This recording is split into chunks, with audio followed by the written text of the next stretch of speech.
G'day guys, Matt here again. It's the start of a week. We had about an inch of rain at the end of last week, so she's still quite wet. We're just going doing a few shed jobs and doing a bit of work on the header. Just got the rotors, we've got to put them back in and a few little things there.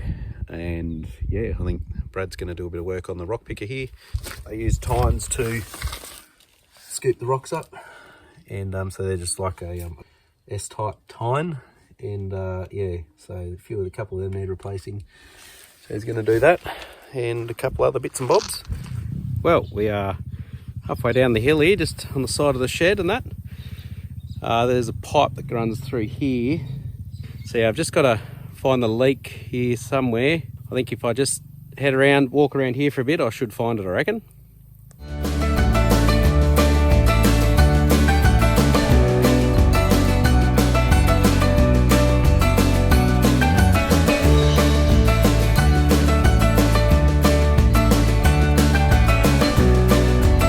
As what is often the case, you can see there's a split just along there.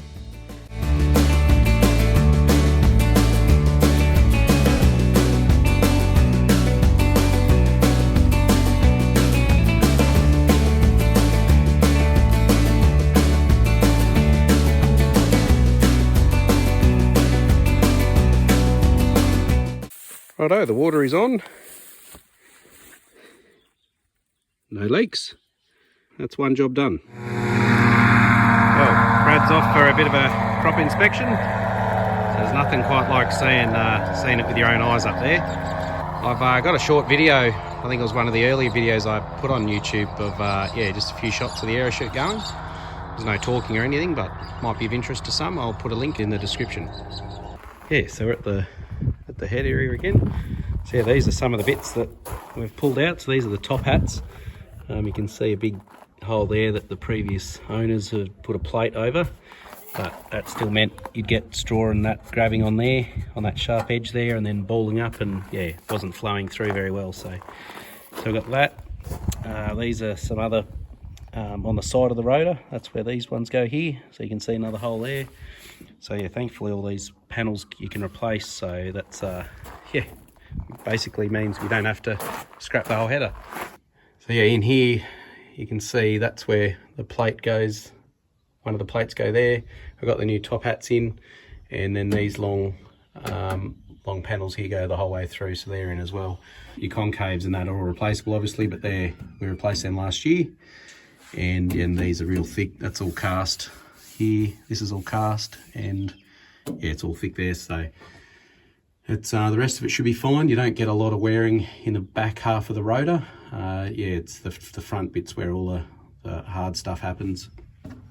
So yeah, that's just waiting on a couple of those panels on the sides there, and then that can go together, and then we'll be putting the rotors in. So we've got one rotor there. It's had all the paddles put on here. Got new ones of them, and yeah, a few new rasp bars, which are those things there. A little bit hard facing here and there, just to beef up a bit.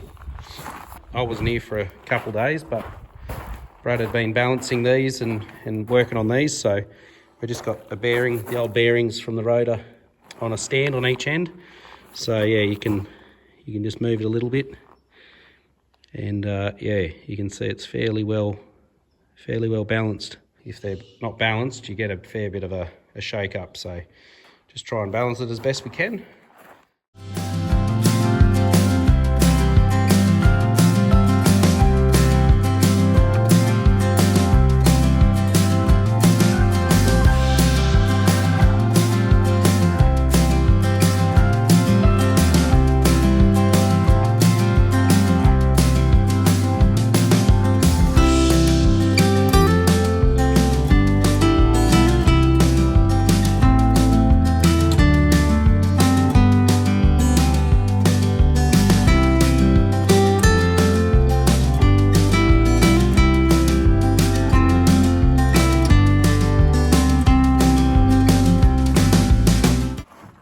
Well, it's the end of the day.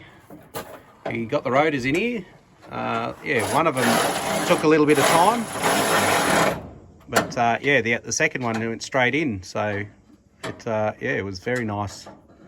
But yeah, we got all these covers back on, and yeah, siliconed up there. So we're just going through, double checking things and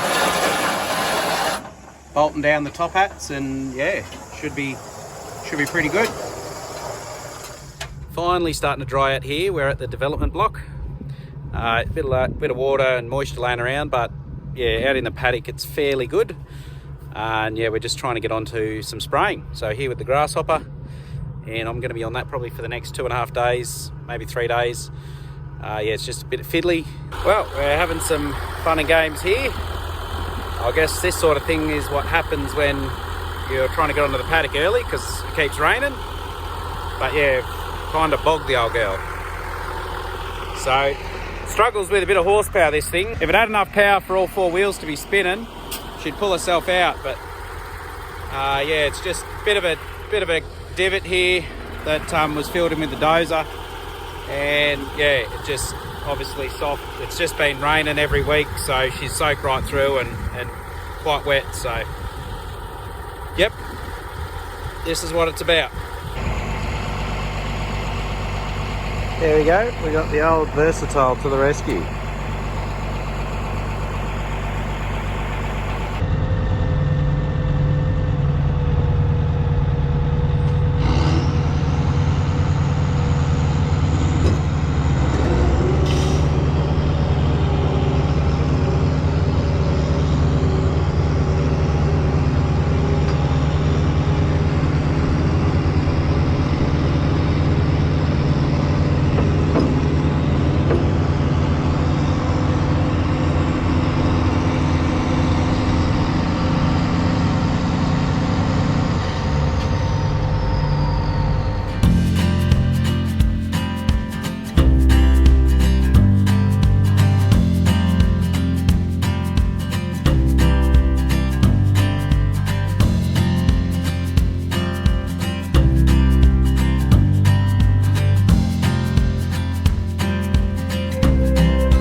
Sorry for the wind noise, but yeah, so we're putting on a broadleaf spray and some fungicide here. So yeah, broadleaf spray obviously is to try and kill these weeds here. So these are classified as broadleaf. You can probably tell why. Another little one there, we've got more there. It's quite wet, obviously. That's why I got bogged yesterday. Let's hope that doesn't happen again. But yeah, it's just what we've got to do while we can. We're just going pretty hard trying to get this spray on, because if it keeps raining and we can't get it on, all of a sudden the wheat's too thick and we can't get that chemical down in between it to kill those broadleaf weeds. So we've still got the lugs getting welded on to Tiny 2. I think there's only 15 or so more welds to do there. So they're all welded on one side at least. But yeah, there's 15 that the other side needs to be welded on. The old man has a bit of a habit of having an idea and then taking it to the extreme. So he's made up an adapter for the welder that can actually hold 6 rods.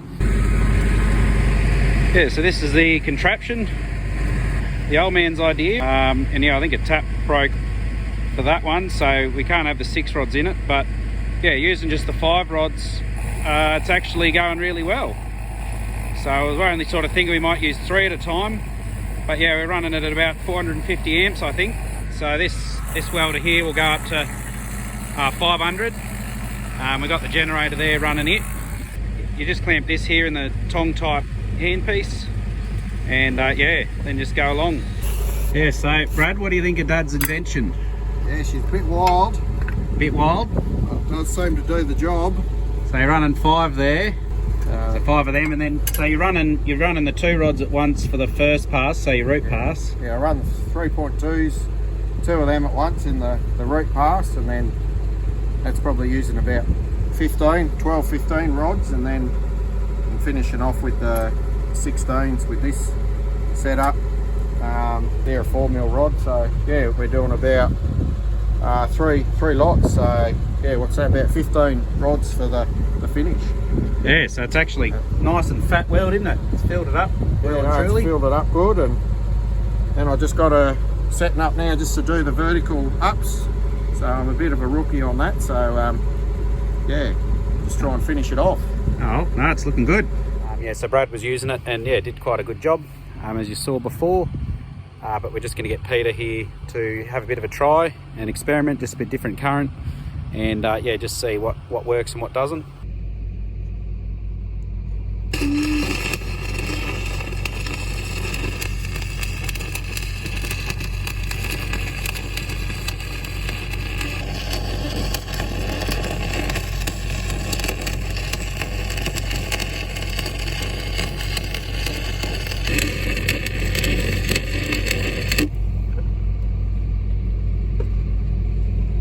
All right, we've tried one pass with 5 electrodes and it was a bit wide. I just couldn't get inside the shoulders of the V-prep. So I've taken one off. We've now got 4 electrodes and that should be much better to fit in the groove, and the arc gap in the center will be shorter. So the arc won't be as violent.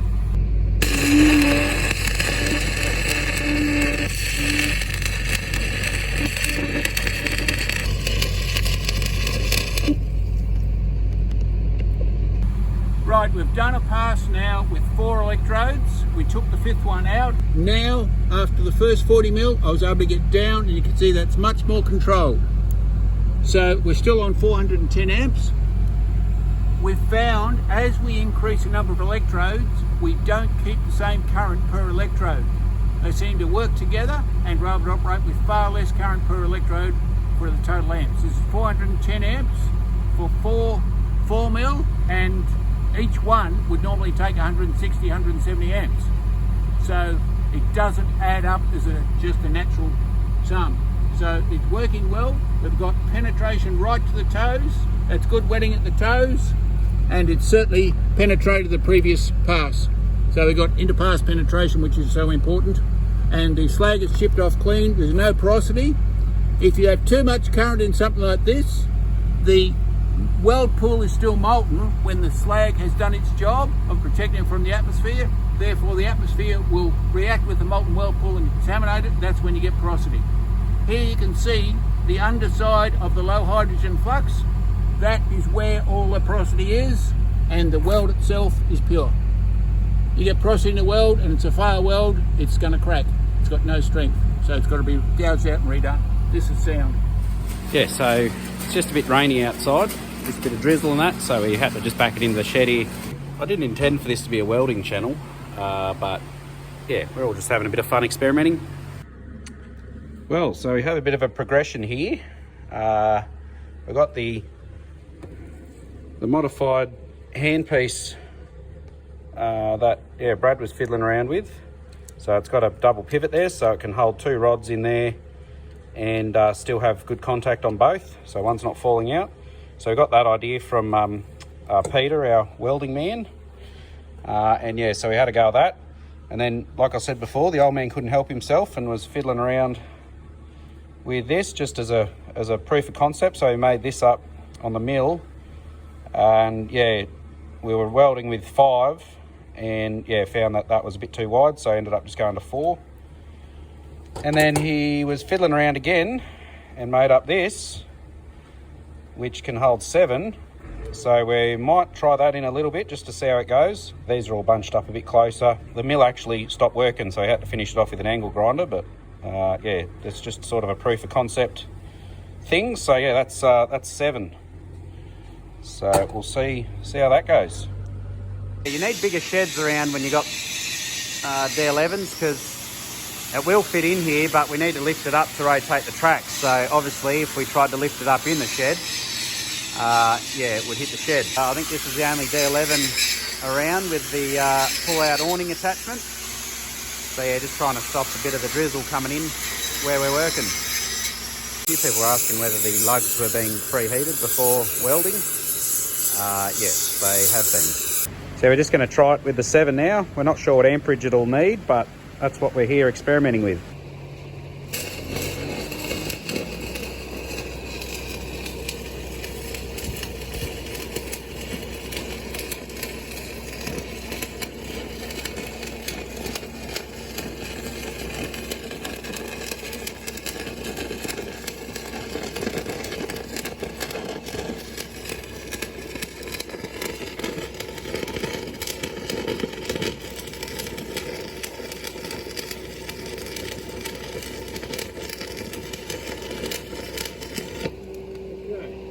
We've just been using 7 electrodes for a single pass. This was the first bar that was welded onto the tractor, and it wasn't aligned correctly, so I gouged it off, and that's why this isn't an ideal prep, because there's some gouge marks and things like that. As far as we know, this section is the first time 7 electrodes have been used at once.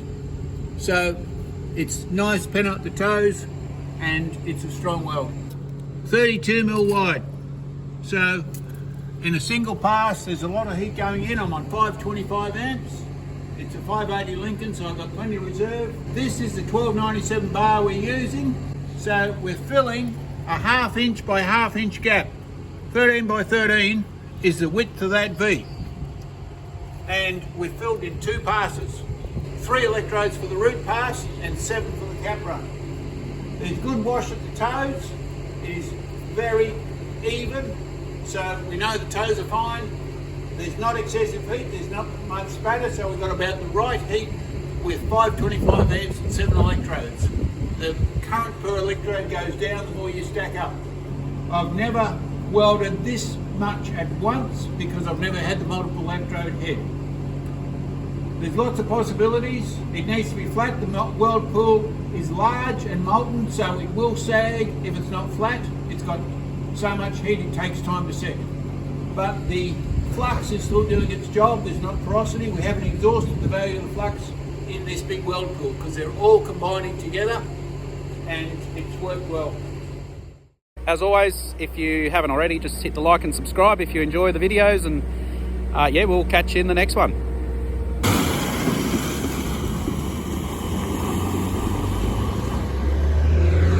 Righto, now it's Brad's turn.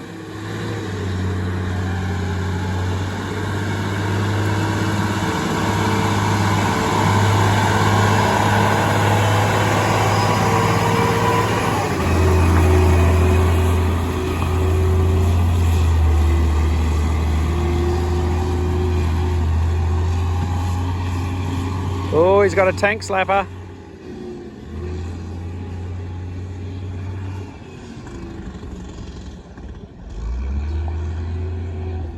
You got to have a bit of fun.